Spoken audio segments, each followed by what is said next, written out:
আপনার যে জিনিসটা প্রয়োজন না এটা আরেকজনের প্রয়োজন হতে পারে। এই ঘটনাটা দেখলে আপনি বুঝতে পারবেন। দেখেন, বাবার সাথে ছেলে আসছেন, বাবা আসছেন একটা বাড়িতে, ওইখানে অনেক পুরাতন জামা কাপড় ছিল, ওই বাড়িতে নিতে আসছেন। তারা দেখেন দিচ্ছে, তারপরে তাকে ছিল, সে বাড়িতে যখন আসলো তাকে দিল ওই গাড়িটা, সে নিয়ে তার ছেলে সন্তানের কাছে আসতেছে। দেখেন না এখানে কি হয়, সে যখন এসে ওই গাড়িটা, ওই যে কাপড়ের ব্যাগটা যখন খুললো, খোলার পর অনেকগুলো জামা কাপড় পেলো, তারা কত বেশি খুশি হয়ে গেছে।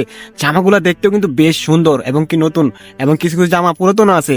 আপনারা তো অনেক সময় জামা কাপড় ফেলায় দেন, তাই না ভাই? তো এরকম দেখেন, আপনার যেটা প্রয়োজন না ওটা কিন্তু আরেকজনের প্রয়োজন হতেও পারে।